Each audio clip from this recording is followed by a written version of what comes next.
So tonight I'll be doing the rebuttal for Nick's claim of fact about fantasy football. And the main claim that I'll be responding to is DeMarco Murray of the Dallas Cowboys will win the National Football League's Most Valuable Player award this year. To start off, I would like to by critiquing the fact that Nick did not define what fantasy football is, and for many of us that would have been a lot more helpful. So here's the definition. Fantasy football, as defined by the NFL, is an interactive online competition in which users compete against each other as general managers of virtual fantasy teams built from drafting real players. So now that that term is defined, I will continue to challenge the first secondary claim, which stated that DeMarco Murray will put up the most impressive statistic this year. While this statement has proven to be true so far, Nick goes on to defend his point by comparing Murray with Adrian Peterson, who he says was the last rushing back to win the MVP award in 2012, with 2,092 yards rushing and 12 rushing touchdowns. What Nick did not do was compare Murray with last year's rushing back MVP winner, Jamal Charles, who, according to Christopher Harris from ESPN, says that at least by his definition of value, Jamal Charles reigned supreme in 2013. In reality, this year there are not too many runner backs contenders as there were last year, and Murray seems to be the only one that has the high scores. But based on last year's contenders, we can see that LeSean McCoy had very high scores, higher than the ones that Peterson had last year, or that Murray is having this year, and McCoy didn't win the MVP award. McCoy had 1,607 rushing yards compared to Murray's this year of 1,133 rushing yards, and McCoy also had 9 rushing touchdowns compared to Murray's this year's 7 rushing touchdowns. So yes, in reality, Murray's numbers are pretty good this year, but compared to McCoy's numbers last year, they were a lot better, and he still didn't win MVP award. So based only on the rushing yards and rushing touchdowns, a player cannot be picked to be MVP. The total points of the players obtain matter also, as seen last year through Jamal Charles and LeSean McCoy's numbers. This being said, we can't conclude that DeMarco Murray will win MVP this year, because as the scores show, Peyton Manning is still an important contender for the MVP award, because he has 187 points compared to the 162 points that Murray has. And as stated by Nick, Manning has already won 5 times the MVP award during his career, so it would not be a surprise if he won this year against Murray. The second and final claim that Nick had was that the Dallas Cowboys will be serious Super Bowl contenders this year.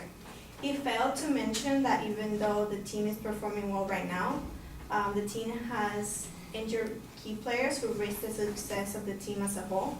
And the problem is that even though the Cowboys are having a great season this year, where they are currently ranked 14th in the NFL, they are giving up just 343 yards per game. The Cowboys might face a big problem, which is shown by the top 10 ranking best players of the team, which were selected at the start of the season. And the 4 main players that have been injured are Sean Lee, who tore his ACL for the 3rd time during his career and cannot play for the rest of the season. A second player is Anthony Spencer, who is going through a knee injury rehab and also can't play for the rest of the season. And then there's DeMarco Murray, who is eagerly supported for MVP contender, but who has also missed 2 games of the season due to injuries and has to take good care of his health if he wants to continue playing. And most importantly, the Cowboys have Tony Romo, who is recovering from a back injury, and as stated on the Dallas Cowboys website, when healthy, he gives the Cowboys a chance to win seemingly every game. But Romo will not be performing as well this season as he usually does. So now that 2 of the key players are out for the season, all hopes that the Cowboys have for winning rest on Murray and Romo's shoulders, and if they further get injured, then the Dallas Cowboys' chances of winning will get a lot slimmer, and they will not make it into the Super Bowl.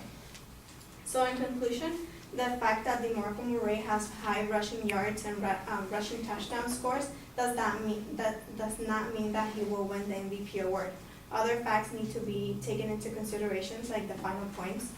And also, if key players of the Dallas Cowboys continue to get injured, then the Dallas Cowboys will not be able to continue with their winning streaks.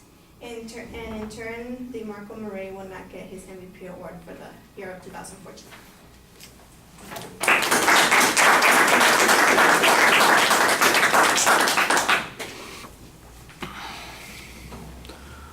All right, the main proposition was listed. You don't preview the secondary claims, but you do signpost them when you get to them.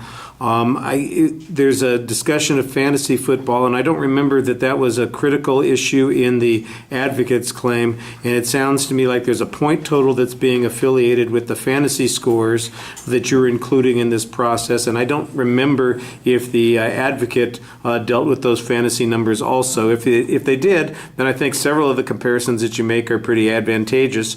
I also see a couple of other points that suggest that you found some good grounds to argue this on. The comparison to other players, in particular the leading rusher from last season, was fine. That made a little bit of sense. There was a piece of information, it was actually on your second point, that talked about DeMarco Murray missing games because of injuries, and I think you need a source on that, because I'm not sure what the status is. You mentioned it, and I think that we need a citation on that. The fantasy points, for instance, comparison, even if the advocate was not arguing this on the basis of the fantasy points, you could argue that fantasy points are often instrumental in determining who gets the real MVP award, and that once again, Peyton Manning is substantially ahead of DeMarco Murray, and it's unlikely that he would catch up in the fantasy point category. And if that's the way that the award ends up being determined, then it's by default, Peyton Manning will be a six-time winner again in this situation. The Cowboys' argument I thought was okay. It was really a secondary claim because it's it's a tangential argument suggesting that this is one of the reasons why DeMarco Murray is going to be able to be successful projected over the rest of the season, because the Cowboys are competitive. And I thought you raised some good questions about their competitiveness based on the injuries that they have. Although it sounds like some of the injuries that you're talking about started even before the season started. So if that was the case, that wouldn't undermine the argument. But if those are all injuries that have occurred in the last few weeks, I think that would be much more important for us to look at. So again, I think you need to kind of update us on that data. A little too much reading, but otherwise, like I said, a pretty sound response. Thank you.